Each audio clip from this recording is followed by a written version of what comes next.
Hey, welcome on in back to another episode of The Scoop. It's the off-season. I know we're a little bit late on this one, and finally there have been some off-season moves that have finally been made. So today we're going to be talking about all of them, breaking them down. It's been a week almost, about 6 days worth of moves that we've got to go into. Winter meetings are here. It's all in full swing, including some pretty fresh breaking news at the time of recording this, which is Garrett Crochet going to the Red Sox. We'll talk all about it here. And we're actually going to also update the team's tier list here today on this episode. We can really probably just get right into it. We're going to talk all about each one of these moves. We got to start all the way back on December 5th. Severino signed the record-breaking deal with the A's. It was 3 years, $67 million for Severino, who declined the qualifying offer, which was actually a little bit less money. He ends up getting that kind of a contract. The A's obviously saw something in him because they never spend like this. It's a franchise record contract. That is unreal. So Severino gets his bag, which I don't know. There's not a lot to say about this move. If they add on to it, then like maybe we can see a relatively mediocre team in the A's. They've got some pieces that are actually pretty nice. Rooker, Lawrence Butler really broke out last year. If they can get anything from a guy like Zach Geloff, we'll see. I don't really know. The last thing we talked about was how Chapman went to the Red Sox, so we can keep moving up to another one. Another one that I hit just right on the head. No, I shouldn't say another one, but one that I hit right on the head with the prediction. Danny Jansen goes to the Rays. It's another move where it's like it doesn't move the needle at all whatsoever. It just was cool because I predicted it in the prediction video, and it was kind of out of the blue. Not really.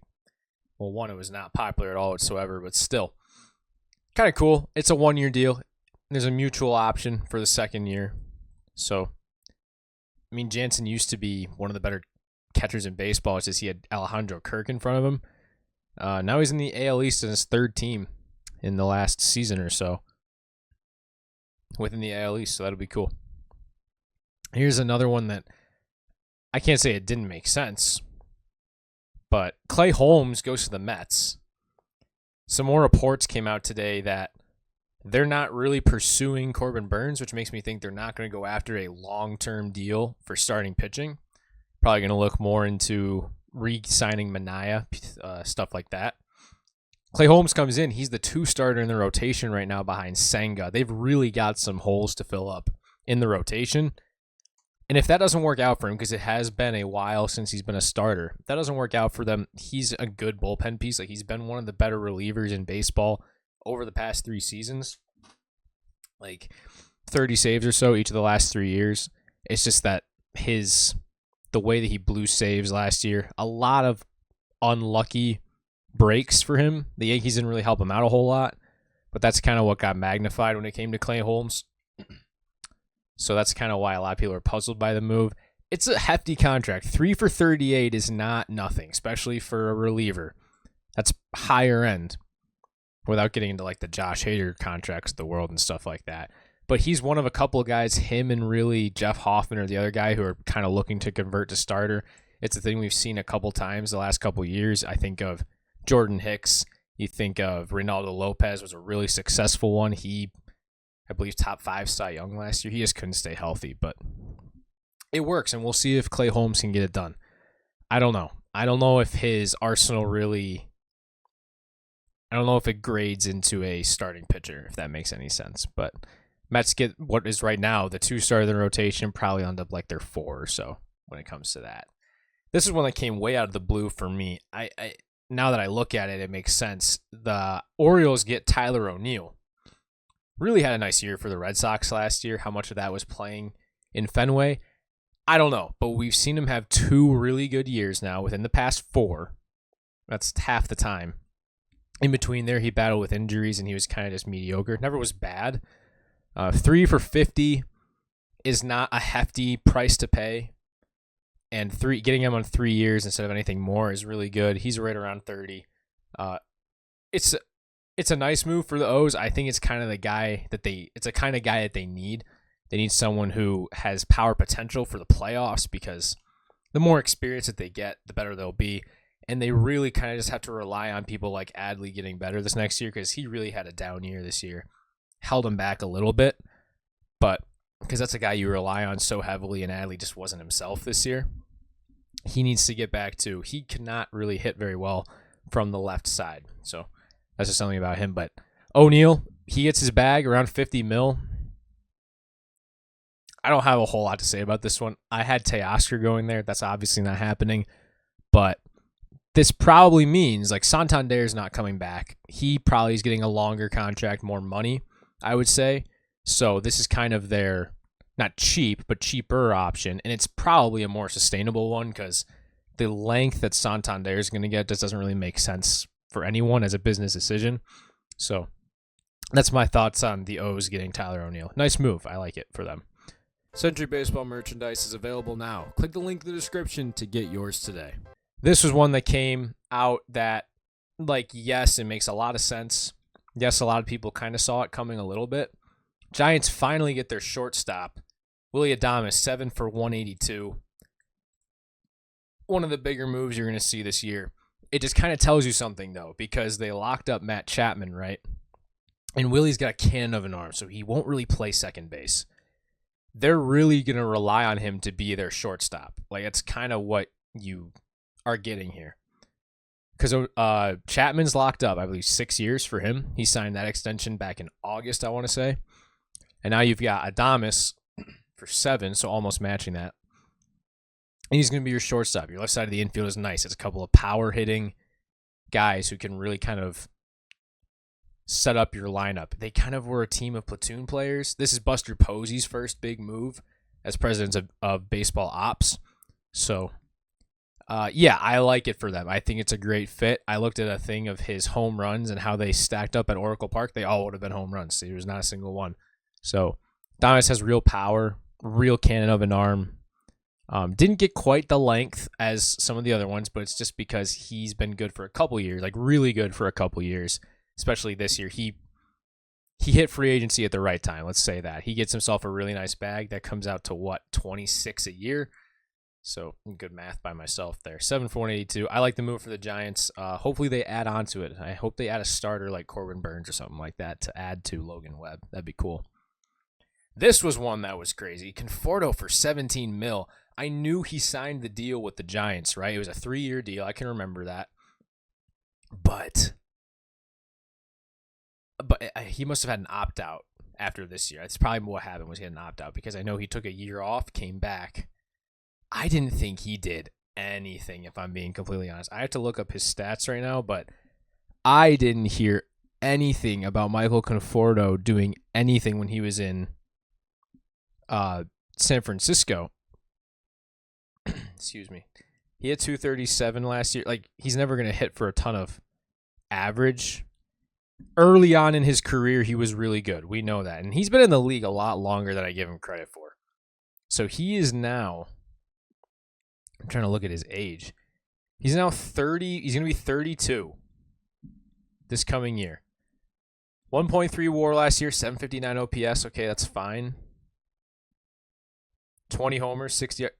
Okay, that's actually, so last year he had a pretty solid year. For a corner outfielder, it's all right. 17 mil is a lot. It's a straight up, just 1 for 17. Kind of reminds you of like the Teoscar deal, except for that Conforto has never really been as recently. Conforto has not been as good as Teoscar has. I know early in his career, Conforto looked like he was the next coming of the chosen one, but just a 1-year deal for Conforto. It makes you wonder if they're going to look to retain Teoscar. It would make sense if they did because, I should say it wouldn't make sense if they did because Mookie is moving back out to the outfield now. So you kind of, I don't know what you do there. Teoscar doesn't feel like a fit anymore now that Conforto's there. And that's because that's no small contract at all whatsoever. This is the big one. I don't want to dance around it too much, but I got some thoughts on this one. The Soto signing was just so absurd, just so ridiculous. So I think this was Friday. It was Thursday into Friday. Just such an absolute ridiculous amount of money. The story of it is it's 15 years, $765 million. That's $51 million a year. However, there's an opt-out after the 5th year, which is absurd. 5th year, there's an opt-out. The Mets can void the opt-out, kind of like you have with the Yankees and Garrett Cole's contract. But instead of just adding on a year, they can void the contract by adding $4 million per year on extra to the contract. So if they were to do it right now, if they were just like, okay, We want to avoid the opt-out right now. 4 times 15 is 60. That's an $825 million contract. It's right around $800 million, however the opt-out works. The present value of the contract is $800 million. Shohei Ohtani, who pitches and hits, didn't get that. He got 10 for 7, which is still absurd. I'm not saying he's bad off or anything. I think Steve Cohen really kind of made, like, this is what we thought he would do. Like, he just spends silly money, right? Juan Soto is one of the 4 or 5 best players in baseball right now.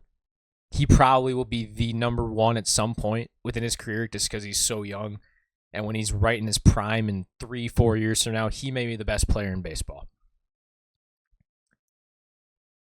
I think that the way you have to look at it is that in a business sense, it's an overpay. And I don't want that to sound like it's super negative, but it's an overpay. There is no way that his market should have been $800 million, considering that you look at Bryce Harper, who really, it's so similar. What happened with them? The difference is that Bryce Harper didn't have his best year heading into free agency. He had a good year, not his best. Juan Soto had probably his best year going into free agency, maybe a second best year. But a contract like this, you don't pay for who they were, you pay for who they're going to be. The Bryce Harper contract was the biggest in MLB history when it happened, right? It was that time where Machado, Harper, and then Trout signed the extension to make it the biggest himself. It's very similar. Bryce Harper was 13 years. Juan Soto's 15 years. They both hit free agency at 26. I think Soto is slightly better. Like, he's better for sure. Is he 2.5 times better? Like, Bryce Harper's was 330, 765, only 2 extra years. It's 2 Bryce Harper contracts and $100 million more. Like, that's absurd. And I understand that contracts are inflating as the days go by, but that's just incredible, right? And it's Juan Soto, who's a corner outfielder who doesn't play great defense. I'm not saying that defense should make his value any worse, really, because even if he's a DH, like, he controls at bats like no one we've ever seen before, right? 765 is an overpay. I think the logical person in you thinks like it should be around 5, right? Mike Trout signed his extension. Mike Trout had a better career than Juan Soto in almost every metric except for on-base percentage through age 26. And Mike Trout, say what you want because it was with the Angels or whatever, but he signed a far, like, it was the biggest in MLB history, but a far less deal, right?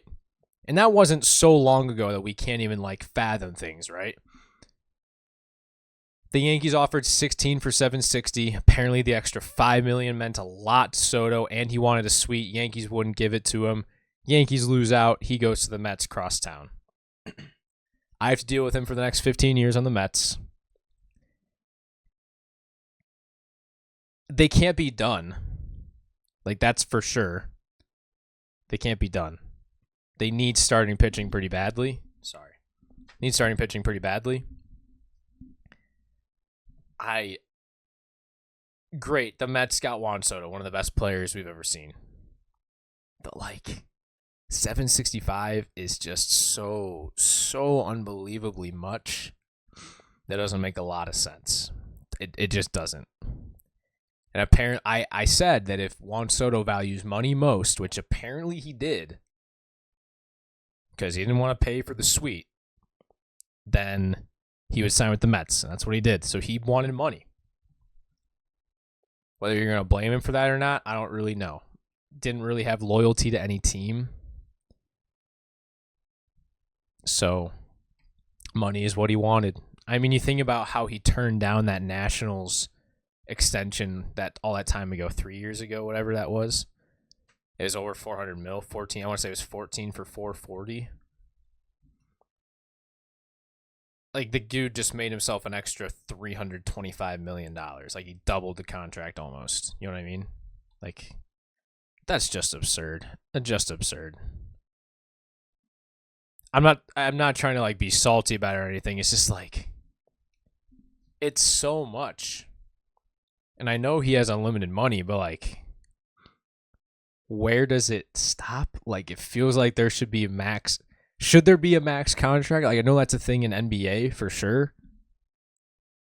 That's kind of crazy. Like that would be a huge bargaining chip in a CBA or something like that, and would just never happen. 765 is a lot.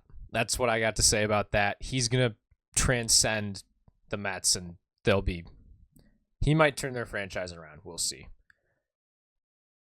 A couple of just smaller things back to back here. Romano to the Phillies is a nice one because it's kind of like a reclamation project. Used to be really good. I think Caleb Cotham can work something out there with Romano. It can't be their only move, though. They need to get Hoffman back and probably add like a Tanner Scott or something. Someone real. Blue Jays get Garcia. Nothing to talk about there. So a lot of things happened last night. Just like bam, bam, bam, bam, bam. Twitter was going off. So the Yankees get Fried, who they probably overpaid for. Like 218 is a lot. I would say the fact they got him under 30 mil, like that's fine. It's a lot of years, I could say. But someone tweeted this thing out and they were saying like they'll be paying Carlos Rodon 28, Max Fried 27, and Garrett Cole 36 in like 7 years from now or whatever it was. And all I'm thinking to myself is with the way that contracts are progressing right now, that's probably going to be their value at that time, which is crazy to think about, right? The best pitcher in baseball are going to be at 45 mil, right? Which is about what Zach Wheeler's at, you think about? So AAV, it's not much of an overpay, but 8 years is a lot. I didn't expect him to get that much, maybe 6, something like that, but good for Fried, dude. Like there's no one really better at preventing runs than him. Like he's got I think he's the lowest ERA since 2020. World Series champion. Like he's a dog. Max Fried's really good. And whether it was the Yankees' biggest need or not, I don't really think so. But I think that this means that they think they can realistically work in the trade market to grab themselves lineup help, like Arenado. Apparently their interest is real with Bregman, is kind of a report we see today, but we'll see how that all works out. This is a weird trade. The Guardians flip Jimenez to the Blue Jays. It felt like it was kind of time for him to go. They've got, I forget his name, someone's coming up in the minors. Whoever the Guardians got back for Nolan Jones from the Rockies, I can't think of his name right now. He's coming up. He's going to play second base probably. What they get back is Spencer Horwitz, who's like a nice player. I saw him play in person a few times. He was like a nice little infielder for the Blue Jays. He kind of was just playing due to like their injuries that they had and stuff like that, and that just weren't very good. He gets flipped, and he immediately gets traded again. He was a Guardian for like 2 seconds.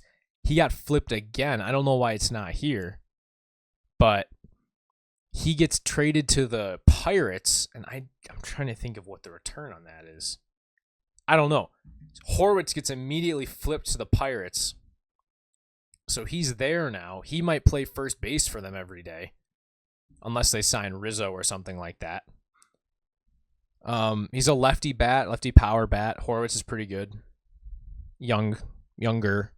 Jimenez goes to the Blue Jays. Like, I guess it's fine. Him and Bo will be up the middle, so we'll see how that all goes. But they need to do something about their lineup. Like, bringing Teoscar back would be a really nice. I think that'd be their best move right now, as far as what they have and what they can do. But yeah, that's what happened. A double trade kind of. I don't know why it's not on this tracker, but yeah, Rangers made some noise last night. They re-signed Eovaldi. It was what made the most sense. They really needed to make sure that their pitching did not leave them. DeGrom's coming back. Eovaldi's there. They're still losing guys like Heaney. We'll see if they give any run to, oh my gosh, what is his name? Big time prospect. Kumar Rocker. We'll see if he gets any run. I know he's been hurt in the minors ever since he was drafted, really. So we'll see. But yeah, Evaldi comes back, made the most sense. 3 for 75. He probably could have made a little bit more. I don't really know. But then later on, they grabbed Jake Berger, which this move just doesn't make any sense to me. The Marlins' return was horrible. He's about 30. Like, Jake, it just doesn't make a lot of sense. Like, where is he going to play? Where's he going to play? You bring in Kyle Higashioka, who is a power-hitting catcher who was pretty good last year. You have Jonah Heim, who didn't hit last year, and Heim's still going to project out to be your everyday catcher. So Higashioka might get DH time. You've got Josh Young playing third. Jake Berger's not going to play anywhere except for third or first. Nate Lowe is at first. So what's this move? Where is he going to be? It didn't make a lot of sense to me. I don't know if they're just trying to add hitting for the sake of adding hitting, but it's a move that doesn't make a lot of sense to yours truly. Berger on the Marlins, like, he was just really good, and he was good for half a year with the White Sox as well. So the Marlins get him for a year and a half, and they end up flipping him. Not a ton of control left, I don't think. I want to say he's probably got 2 years left. We'll see. But it is a weird move, really weird move. Then the one we have to talk about now, the newest one, Crochet is going to the Red Sox. We don't know what the return is yet, unless it was tweeted out, and I can check that right now. But Passan is the one who tweeted it, so he'll probably have the return at some point.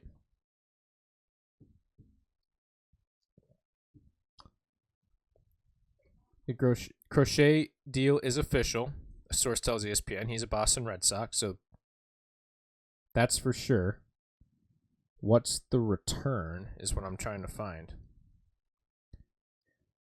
The Chicago White Sox will be receiving 4 prospects from the Boston Red Sox, all of whom are highly regarded, sources tell ESPN. So that's like Blaze Alexander, maybe? It's a big return for Chicago, but for a pitcher like Crochet, an ace-level starter, 2 years of cheap control, that's the price to pay. Now, does this mean they have to extend him? Because I know that at the deadline, he didn't want to be traded unless he got extended. So I wonder for sure. We don't know who the 4 prospects are, but apparently it's 4 high-end prospects for Crochet. So the White Sox didn't want MLB talent. That's kind of probably what was holding back him going to like the Phillies or something like that. Was that the Phillies probably wanted to move a Bohm or a Marsh or something like that, and didn't end up happening. But that catches us up on the news, I should say. And the last thing we're gonna do here is just go over the teams tier list and adjust real quick. This is going to be a weird one. So I think the Mets we bump up. I know I'm going to go tier by tier. No one's joining the Dodgers. I'm going to move the Royals down because I don't know. It just doesn't look right up there with them. I think because they made moves last time. They still haven't gotten their outfielder though. So Mets have to bump up. And then for this tier, I think that's fine until the Astros actually move Tucker and or Valdez. I don't think that we can move them yet. Tier below feels right. I think the Rangers can stay there. Guardians, man. Guardians are a puzzling one. They were just in the ALCS, though, so I can't really move them. Even though I want to. I just don't like their roster very much. Giants get Willie. I think Giants can bump up. Like, that's a real needle-moving move for the Giants. So I think that moves them up for sure. And then, next tier can stay the same. Red Sox, Crochet's another needle-moving move. They should probably be bumped. I think the A's, like, they show they're going to spend. Severino's like a real move. They've been floating between these 2 tiers the whole time, but I'll move them up. I think that's the only adjustments that really have to happen here on the tier list, but Dodgers are all alone and elite. The great is the Braves, Orioles, Astros, Yankees, Phillies, Padres, and Mets. The good is the Tigers, Brewers, Diamondbacks, Guardians, Rangers, Royals, Giants, and Red Sox. Mid is the Reds, Cardinals, Blue Jays, Rays, Twins, Mariners, and Cubs. Matt is the Angels, Pirates, Nationals, and we put the A's there. And then the worst of the worst, the Marlins, the Rockies, and the White Sox. 2 of those teams just made selling moves, so that's how that one went. Hey, thank you very much for being here today here on The Scoop. We went over some news. It's good to be all caught up on that front. As more news becomes available, we'll be back on Monday, more than likely. That would be the 16th. So we'll be back Monday, going over some more news, giving some more analysis, and we'll see if we update the team's tier list at all that day as well. Thank you very much for being here. Make sure you use code Century17 on SeatGeek if you're still here. Grab yourself $20 off your first purchase of $50 or more on tickets to anything.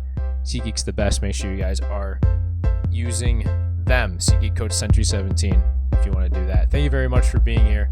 I'll see you guys in the next one. God bless and have a great day. Merry Christmas. It's almost that time of year.